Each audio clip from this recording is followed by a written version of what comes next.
ఆకాశవాణి ప్రాంతీయ వార్తలు చదువుతున్నది కేసుమ. ముఖ్యాంశాలు: ఆంధ్రప్రదేశ్లో నూతనంగా ఏర్పాటు చేసిన పోలవరం, మార్కాపురం జిల్లాలు అధికారికంగా ఈ రోజు నుంచి అమల్లోకి వచ్చాయి. హైదరాబాద్ నగరాన్ని కాలుష్యరహితంగా మార్చేందుకు ప్లాస్టిక్ వినియోగాన్ని పూర్తిగా నిషేధించనున్నామని తెలంగాణ ముఖ్యమంత్రి రేవంత్ రెడ్డి వెల్లడించారు. నూతన సంవత్సర వేడుకల నేపథ్యంలో జనవరి నెలకు సంబంధించిన సామాజిక భద్రతా పింఛన్లను ఆంధ్రప్రదేశ్ ప్రభుత్వం ఈ రోజు పంపిణీ చేస్తోంది. ఆంధ్రప్రదేశ్లోని విజయవాడ శ్రీ దుర్గామల్లేశ్వర స్వామివార్ల దేవస్థానంలో విద్యుత్ అంతరాయం అంశాన్ని రాజకీయం చేయడం తగదని విద్యుత్ శాఖ మంత్రి గొట్టిపాటి రవికుమార్ పేర్కొన్నారు. క్యాన్సర్ చికిత్సకు ఆంధ్రప్రదేశ్లోని విశాఖపట్నం ముఖ్య కేంద్రంగా ఎదుగుతోందని విశాఖ పార్లమెంట్ సభ్యులు ఎం. శ్రీభరత్ తెలిపారు. వార్తల వివరాలు: ఆంధ్రప్రదేశ్లో కొత్త జిల్లాల ఏర్పాటుపై రాష్ట్ర ప్రభుత్వం తుది నోటిఫికేషన్ విడుదల చేసింది. రంపచోడవరం కేంద్రంగా పోలవరం జిల్లా, మార్కాపురం కేంద్రంగా మార్కాపురం జిల్లాను ఏర్పాటు చేస్తూ అన్నమయ్య జిల్లా కేంద్రాన్ని రాయచోటి నుంచి మదనపల్లెకు మారుస్తూ ఉత్తర్వులు జారీ చేసింది. వీటితో పాటు రాష్ట్రంలో కొత్తగా 5 రెవెన్యూ డివిజన్లు ఏర్పాటుకు రెవెన్యూ డివిజన్లు, మండలాల సరిహద్దులు మార్పు చేస్తూ తుది నోటిఫికేషన్ విడుదల చేసింది. ఈ మేరకు ఈ రోజు నుంచి కొత్త జిల్లాల ఏర్పాటు అమల్లోకి వచ్చాయి. దీంతో మొత్తంగా రాష్ట్రంలోని జిల్లాల సంఖ్య ప్రస్తుతమున్న 26 నుంచి 28కి పెరిగింది. ఆంధ్రప్రదేశ్లోని డాక్టర్ బిఆర్ అంబేద్కర్ కోనసీమ జిల్లా ద్రాక్షారామంలో గుర్తు తెలియని వ్యక్తులు శివలింగాన్ని ధ్వంసం చేయడంపై ముఖ్యమంత్రి నారా చంద్రబాబు నాయుడు దేవాదాయ శాఖ మంత్రి ఆనం రామనారాయణ రెడ్డితో మాట్లాడి వివరాలు తెలుసుకున్నారు. శివలింగం ధ్వంసం ఘటనపై జిల్లా ఎస్పీ, కలెక్టర్తో పాటు జిల్లా మంత్రితో మాట్లాడినట్లు ఆనం రామనారాయణ రెడ్డి ముఖ్యమంత్రికి వివరించారు. నిందితులను గుర్తించేందుకు ప్రత్యేక పోలీసు బృందాలను ఏర్పాటు చేసినట్లు తెలిపారు.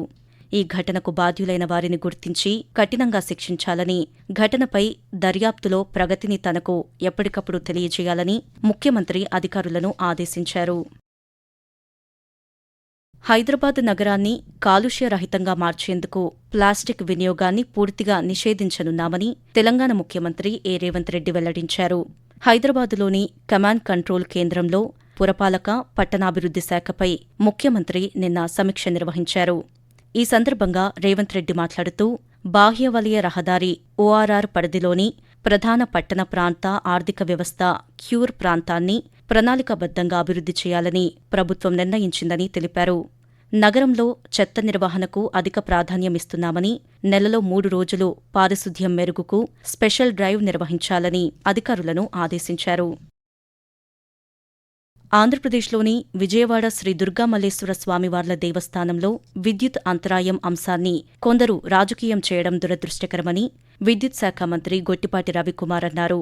గుంటూరు జిల్లా మంగళగిరిలోని తెలుగుదేశం పార్టీ కేంద్ర కార్యాలయంలో ఆయన నిన్న పాత్రికేయులతో మాట్లాడుతూ అక్కడ సమన్వయ లోపంతో ఒక 15 నిమిషాల నుంచి 20 నిమిషాలు కరెంటు నిలిపిన మాట వస్తాయి. ఇట్లాంటి చర్యలు ఎప్పుడు కూడా జరగకుండా చూస్తాం. దాని మీద తక్షణమే ఏం జరిగింది అనేది రిపోర్ట్ తీసుకొని రమ్మని చెప్పి ఆదేశాలు ఇవ్వడం జరిగింది. అదే కాకుండా 2 డిపార్ట్మెంట్ల మధ్య సమన్వయం లోపం ఉంటే తగిన అధికారులను కూడా పిలిపించడం జరిగింది. కొంతమేరకు క్లారిటీ వచ్చింది. మళ్ళీ 6-7 తారీఖులో మన దేవాదాయ శాఖ మంత్రి ఆనం రామనారాయణ రెడ్డి గారు, నేను, దేవాదాయకు సంబంధించిన అధికారులు గానీ, అదేవిధంగా డిస్కమ్ సంబంధించిన ఎలక్ట్రిసిటీ సంబంధించిన అధికారులు కూర్చొని దాన్ని ఇబ్బంది లేకుండా చేస్తాం. ఎవరైతే దానికి బాధ్యతలో తప్పకుండా శిక్షిస్తాం.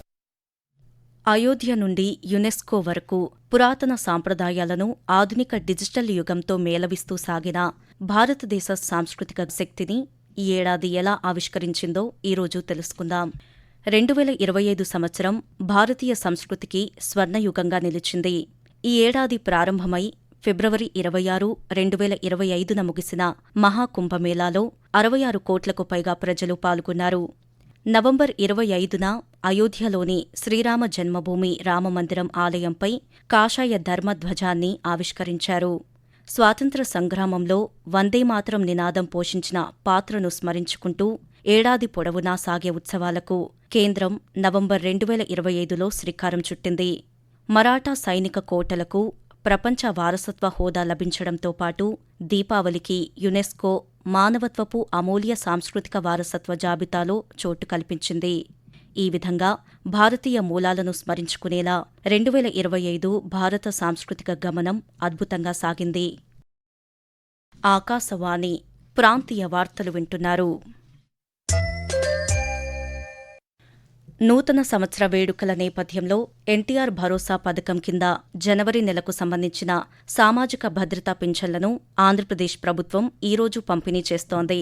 ఈ మేరకు రాష్ట్ర వ్యాప్తంగా 63.12 లక్షల మందికి పింఛన్లు ఇచ్చేందుకు 2,743 కోట్ల రూపాయలను ప్రభుత్వం విడుదల చేసింది. ఉదయం నుంచే అధికారులు ఇంటి వద్దే లబ్దిదారులకు పింఛన్ల నగదు అందజేస్తున్నారు. కొత్త ఏడాది సందర్భంగా ఒకరోజు ముందుగానే పింఛను పంపిణీ చేయాలన్న ప్రభుత్వ ఆదేశాల మేరకు ఈ కార్యక్రమాన్ని నిర్వహిస్తున్నామని అధికారులు తెలిపారు. క్యాన్సర్ చికిత్సకు ఆంధ్రప్రదేశ్లోని విశాఖపట్నం ముఖ్య కేంద్రంగా ఎదుగుతోందని విశాఖ పార్లమెంట్ సభ్యులు ఎం. శ్రీభరత్ తెలిపారు. విశాఖపట్నంలోని మహాత్మాగాంధీ క్యాన్సర్ ఆసుపత్రిలో అత్యాధునిక క్యాన్సర్ చికిత్స కోసం ఏర్పాటు చేసిన టోమోథెరపీ రాడిక్టాక్స్ X9 యంత్రాన్ని ఆయన నిన్న ప్రారంభించారు. అనంతరం శ్రీభరత్ మాట్లాడుతూ, క్యాన్సర్ వ్యాధి విపరీతంగా సమాజంలో పెరుగుతుంది. అనేక కారణాల వల్ల మధ్యతరగతి కుటుంబాలు, పేద కుటుంబాలకు వచ్చినప్పుడు ఆరోగ్యశ్రీ కవర్ చేసినా మళ్లీ క్యాన్సర్ వస్తే ఆ రెండోసారి మళ్లీ ఆరోగ్యశ్రీ ఒకవేళ కవర్ చేయకపోతే ఒకరు వాళ్ళ ఇల్లు, వాళ్ళ ఆస్తి అన్ని పోగొట్టుకుని రోడ్డు మీదకి వచ్చే పరిస్థితి వల్ల చాలా కుటుంబాల్లో చూస్తున్నాము. So good, I'm happy that ఇట్లాంటి ఒక ఎక్విప్మెంట్ ఇక్కడ ఇన్స్టాల్ అయింది అని we wish the hospital all the best. But ప్రధానంగా హాస్పిటల్ కూడా కోరేది ఏంటి అంటే ట్రీట్మెంట్ బాగా చేయడమే కాదు, ధరలు కూడా అందరికీ అందుబాటులో ఉండేట్టు చేయాలని కోరుతున్నాము. సంక్రాంతి సందర్భంగా హైదరాబాద్ విజయవాడ జాతీయ రహదారిపై టోల్ రుసుముకు మినహాయింపు ఇవ్వాలని కేంద్ర ప్రభుత్వాన్ని తెలంగాణ ప్రభుత్వం కోరింది. ఈ మేరకు కేంద్ర రవాణా శాఖ మంత్రి నితిన్ గడ్కరీకి తెలంగాణ రహదారులు, భవనాల శాఖ మంత్రి కోమటిరెడ్డి వెంకట్రెడ్డి లేఖ రాశారు. సంక్రాంతి పండుగ రోజుల్లో 200% అధికంగా ట్రాఫిక్ రద్దీ ఉంటుందని, ఈ సమయంలో టోల్ రుసుము లేకుండా ఉచిత ప్రయాణానికి అనుమతించాలని లేఖలో పేర్కొన్నారు.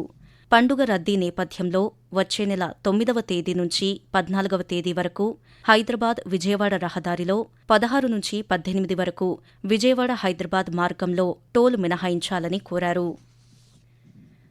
అత్యవసర పరిస్థితులను ఎదుర్కొనేందుకు ప్రభుత్వ సిబ్బంది CPR నైపుణ్యాలను పెంపొందించుకోవాల్సిన అవసరముందని ఎన్టీఆర్ ఆరోగ్య విశ్వవిద్యాలయం ఉపకులపతి డాక్టర్ పి. చంద్రశేఖర్ తెలిపారు.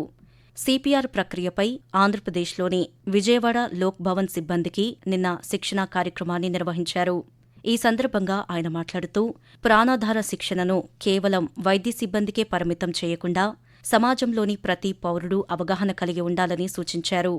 CPR పరిజ్ఞానం కలిగిన సమాజాన్ని నిర్మించడమే ఈ కార్యక్రమ ముఖ్య ఉద్దేశమని తెలిపారు. వాతావరణం. ఆంధ్రప్రదేశ్, తెలంగాణలో చలి తీవ్రత కొనసాగుతోంది. ఆంధ్రప్రదేశ్లోని మన్యం ప్రాంతంలో కనిష్ట ఉష్ణోగ్రతలు నమోదవుతున్నాయి. దట్టమైన పొగమంచు కారణంగా ప్రజల రాకపోకలకు ఇబ్బంది ఎదురవుతోంది. రానున్న 2 రోజులు తెలుగు రాష్ట్రాల్లోని పలు ప్రాంతాల్లో కనిష్ట ఉష్ణోగ్రతలు సాధారణం కంటే 3 నుంచి 4 డిగ్రీల సెల్సియస్ తక్కువగా నమోదవుతాయని భారత వాతావరణ కేంద్రం పేర్కొంది. ప్రాంతీయ వార్తలు ముగించే ముందు ముఖ్యాంశాలు మరోసారి. ఆంధ్రప్రదేశ్లో నూతనంగా ఏర్పాటు చేసిన పోలవరం, మార్కాపురం జిల్లాలు అధికారికంగా ఈ రోజు నుంచి అమల్లోకి వచ్చాయి. హైదరాబాద్ నగరాన్ని కాలుష్యరహితంగా మార్చేందుకు ప్లాస్టిక్ వినియోగాన్ని పూర్తిగా నిషేధించనున్నామని తెలంగాణ ముఖ్యమంత్రి ఏ. రేవంత్ రెడ్డి వెల్లడించారు.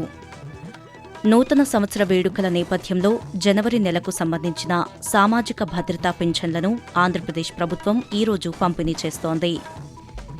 ఆంధ్రప్రదేశ్లోని విజయవాడ శ్రీ దుర్గామల్లేశ్వర స్వామివార్ల దేవస్థానంలో విద్యుత్ అంతరాయం అంశాన్ని రాజకీయం చేయడం తగదని విద్యుత్ శాఖ మంత్రి గొట్టిపాటి రవికుమార్ పేర్కొన్నారు.